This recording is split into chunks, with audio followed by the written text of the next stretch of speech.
il-ħadd ta' 30 ġimgħa matul is-sena, sena B. Qari mill-Evanġelju ta' San Mark, kapitlu 10, versi minn 46 sa 52. F'dak iż-żmien, waqt li Ġesu u d-dixxipli tiegħu kienu ħerġin minn Ġeriko ma' kotra kbira ta' nies, kien hemm wieħed tal-lab qama, jismu Bartilmew, bin Timew, bil-qiegħda mal-ġenb tat-triq. Dan, meta sema li kien Ġesu ta' Nażaret, qabad jgħajjat u jgħid: Ġesu, bin David, ikollok ħnina minni.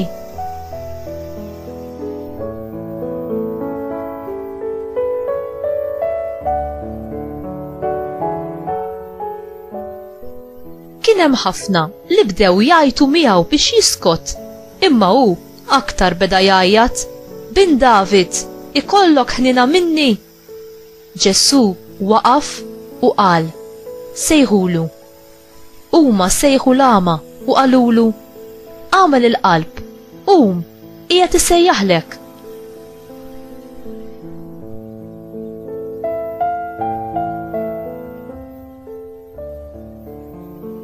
Dak tajjar il-mantar minn fuqu, qabeż fuq riġlejh u mar ħdejn Ġesu. U Ġesu kelmu u qallu: xi tridni nagħmillek? Li nerġa' nara Rabbuni, wieġbu l-ama. Mur, qallu Ġesu, il-fidi tiegħek fejqitek. U minnu fih reġa' beda jara u baqa' miexi warajh fit-triq.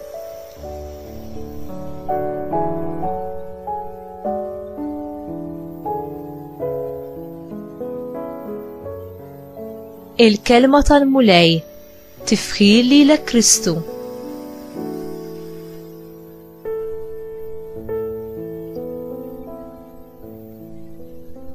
Ġesu ipoġġi mistoqsija lit-tallab qama: xi tridni nagħmillek? Ġesu rid jgħaddih minn prova biex iħeġġeġ il-ħerqa u l-fiduċja tiegħu fil-qawwa tiegħu. Il-fidi tiegħu kibret hekk kif huwa wieġeb għall-kelma ta' Ġesu bit-tama u l-konfidenza. Ġesu taħlura id-dawl, kemm dak fiżiku kif ukoll dak spiritwali għar-realtà tas-saltna tiegħu. Il-fidi tiftħilna triq biex naraw il-qawwa tas-saltna ta' Alla u biex f'ħajjitna nesperjenzaw il-preżenza tiegħu li tfejjaqna. Il-kelma ħniena letteralment tfisser soba mill-qalb. Imma l-ħniena hija aktar milli wieħed iħoss jew jisob bih għal qagħda ħażina li jkun fiha ħaddieħor. Il-ħniena tmur lil hemm is-soba li tneħħi s-sofferenza.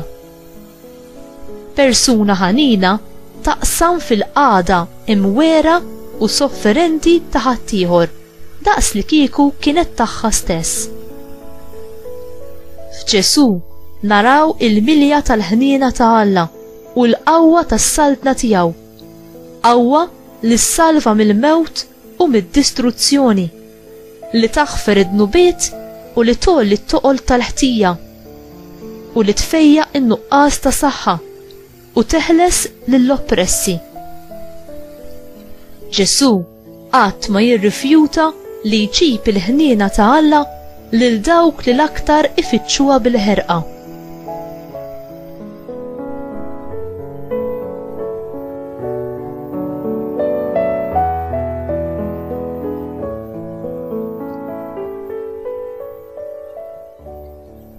Kif nistgħu infittxu u naqalaw il-ħniena ta' Alla?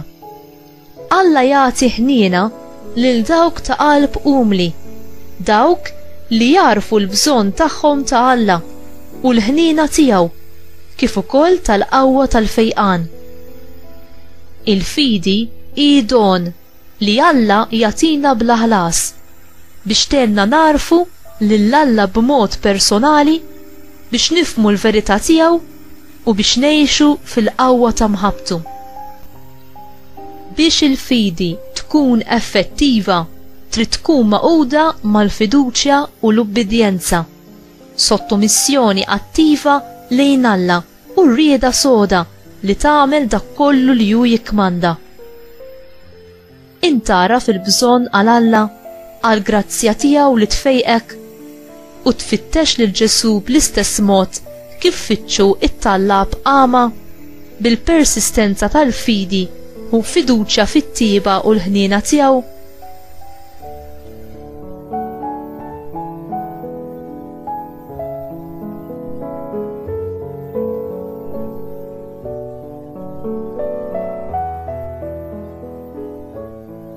Mulej, enni nirsaq lejk b'kunfidenza u fiduċja fil-qawwa u l-ħniena tiegħek lis-salvani.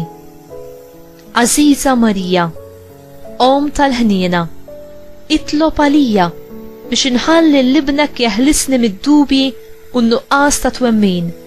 Ħalli nersaq lejh b'kunfidenza u nitlob b'insistenza u bil-fidi li jrid jara fija.